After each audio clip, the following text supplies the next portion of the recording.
Zee 24 तास एक पाऊल पुढे. उरस या शब्दात तुमचे आक्षेप मला आहे? उरूस या शब्दाला माझा आक्षेप आहे, तो वेगळा शब्द आहे. नाही, पण त्याच्यामध्ये उषाताई एक महत्वाची भूमिका नाही वाटत का की साहित्यिकांनी स्वतःच्या साहित्यिक भूमिकांविषयी तरी निष्ठा बाळगावी. आनंद यादवांनी काय केलं?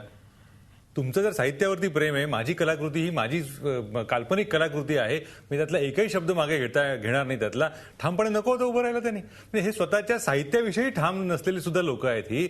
यांच्यासाठी कशासाठी सरकारने खर्च करावा? माझी ही कलाकृती ही अमर आहे. हजार उदाहरणं सांगता येतील, रशियन वाङ्मयातली, इंग्रजी वाङ्मयातली, यांनी एक शब्दाला हात लावू दिला नाही स्वतःच्या. हे अख्ख्याच्या अख्ख्या कलाकृती मागे घेतात हे लोक. कुठल्या निष्ठा मागायच्या? यांच्या साहित्याच्या निष्ठांवरती कौतुक करायची का यांची? तर मुद्दा हा व्यापक भाषिक निष्ठा, त्यांच्या त्याविषयीचा असलेला व्यवहार आणि एकंदरीत सगळ्याचं ते उत्सवीकरण सुरू आहे त्याविषयीचा आहे. म्हणजे आनंद यादव जर ठामपणे म्हणाले असते ना तर बरं वाटलं असतं. काहीही करा, मला दोन थोबाडीत मारायचे तर मारा, पण यातली एक भूमिका मागे घेणार नाही मी. आणि तरी हे साहित्य महामंडळाचे अध्यक्ष, संमेलनाचे अध्यक्ष त्यांना प्रकारे म्हणायचं रोखठोक भूमिका मांडतायत गिरीश कुबेर. या संपूर्ण कार्यक्रमाचा वेळ संपत आलाय. मी प्रत्येक पाहुण्याकडे जाणार आहे आणि त्याला शेवटचा एक अत्यंत महत्वाचा प्रश्न विचारणार आहे. सुरुवात करूया मंगेश काळे यांच्यापासून. मंगेशजी, मला सांगा, पुढं काय आणि अशा प्रकारची परिस्थिती पुन्हा उद्भवू नये म्हणून काय करावं? नाही, आता पुढे काय हे नाही माहीत, पण या संमेलनापुरतं मी असं म्हणेन की जर महानोरांसारख्यांनी जर भूमिका घेतली की अशा गोंधळामध्ये त्यांच्यासारख्या ज्येष्ठ कवीचा वापर केला जाऊ नये, तर त्यांनी न गेलं तर असलेले प्रश्न पुढच्या वेळेस उद्भवणार नाहीत. हाच एक चांगला उपाय मला त्यावर दिसतो. Satish Desai, what next? पुढं काय आणि अशी परिस्थिती उद्भवू नये म्हणून काय करावं? आणि अशा तऱ्हेची साहित्य संमेलनं, वैश्विक साहित्य संमेलनं असतील ती झालीच पाहिजेत. महाराष्ट्राच्या आणि देशाच्या कानाकोपऱ्यातल्या मराठी साहित्यिकांना त्यानिमित्तानं वाव मिळाला पाहिजे. आपण एक गोष्ट लक्षात ठेवली पाहिजे, महामंडळ जेव्हा अशा तऱ्हेच्या साहित्यिकांची यादी तयार करते, मी 83वे साहित्य संमेलन भरवलं म्हणून मी अधिकारवाणीने सांगू शकतो, महाराष्ट्र साहित्य परिषद असेल, कोकण विदर्भ असेल, मराठवाडा असेल, मुंबई असेल, हे प्रत्येकजण आपापल्या एरियातले 7-8 लोक. बाबा परीट हा त्या सांगलीमधला अतिशय तरुण मुलगा आहे. त्या साहित्य संमेलनात पुण्यातल्या त्याला मी संधी दिली. आज महाराष्ट्रभर तो उत्तम कथाकार म्हणून प्रसिद्ध पावला आहे. आपण लोकांना, साहित्यिकांना संधी दिली पाहिजे, प्रयत्न केले पाहिजेत. असं करत असताना त्या संमेलनाकरता मनापासून 24 तास झोकून देऊन काम करण्याची तयारी पाहिजे. आणि आपण पैसे उभे करू शकतो असा आपल्यावरती आणि आपल्या सहकाऱ्यांच्यावरती ठाम विश्वास असला पाहिजे. अशा तऱ्हेची संमेलनं झालीच पाहिजेत. साहित्यिकांना बोलवलंच पाहिजे आणि त्याला उरूस म्हणा, उत्सव म्हणा, पण साहित्यिकांचा मेळावा हा झालाच पाहिजे.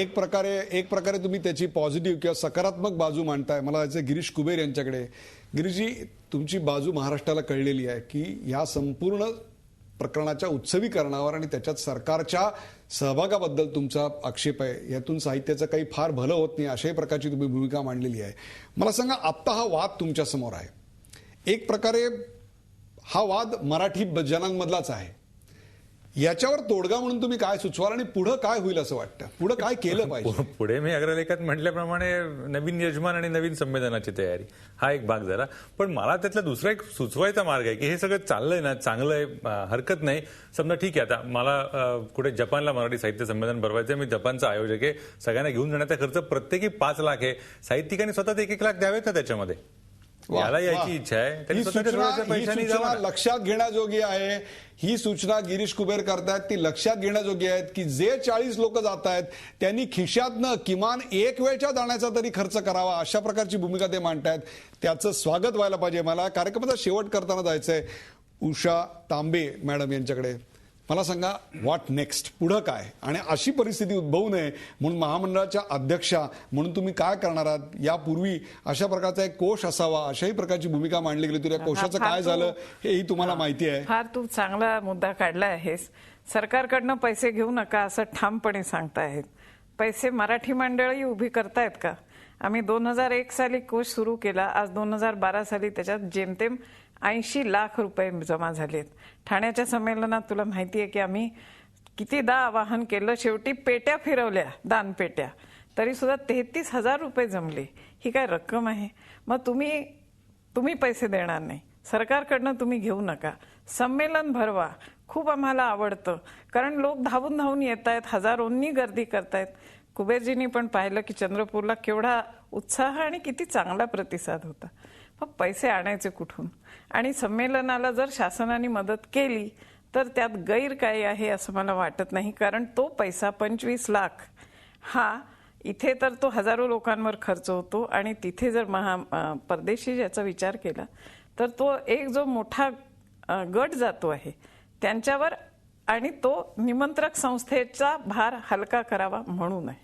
मला तुम्ही शेवटी एका वाक्यात सांगा, तुम्ही जर गेला नाहीत तर हे संमेलन ऑफिशियल किंवा अधिकृत होणार नाही, ही भूमिका आजही तुमची ठाम आहे? कायम. त्यांच्या उत्साहावर एक प्रकारे पाणी पडेल नाही, आम्ही अजिबात उत्साहावर त्यांच्या पाणी पडावं अशी आमची इच्छा नाही. Obviously. त्यांनी संमेलन जरूर करावं, पण जर महामंडळाचे पदाधिकारी गेले नाहीत, महामंडळाचे सदस्य गेले नाहीत, त्यांचे अध्यक्ष, आमचे नियोजित अध्यक्ष महारोनारींनी मला आज सांगितलं की मी असा काही जाणार नाही. या कार्यक्रमाचा शेवट करताना जो प्रश्न लोकांना विचारला होता तो प्रश्न पाहूया. रोखठोक प्रश्न होता, मराठीचा झेंडा अटकेपार नेण्यासाठी अशी संमेलनं खरंच व्हावीत का? बघूया लोक काय म्हणतायत. मला वाटतं 67% लोक अजूनही म्हणतायत संमेलनं व्हावीत, परंतु या निमित्तानं होणारा गोंधळ त्यांना कितपत हवा असेल हाही मुद्दा अत्यंत महत्वाचा आहे. या कार्यक्रमामध्ये उषा तांबे, गिरीश कुबेर, सतीश देसाई, मंगेश काळे आणि त्याहीपेक्षा कॅनडाहून लीना देवधरे सहभागी झाल्या. या सर्व मान्यवरांचे आभार मानतो. या संमेलनाला झी24 तास तर्फे आम्ही शुभेच्छा देतो. हे संमेलन व्हावं, फक्त हे होताना सरकारी खर्चाबरोबरच साहित्यिकांनी स्वतःचाही थोडा पैसा खर्च करून त्या ठिकाणी जावं अशीच इच्छा व्यक्त करतो. या संमेलनातून साहित्याचं चांगलं आणि गोमटं व्हावं अशी शुभेच्छा देतो. आपल्या सगळ्यांना या कार्यक्रमात सहभागी झाल्याबद्दल धन्यवाद. पाहत राहा झी24 तास.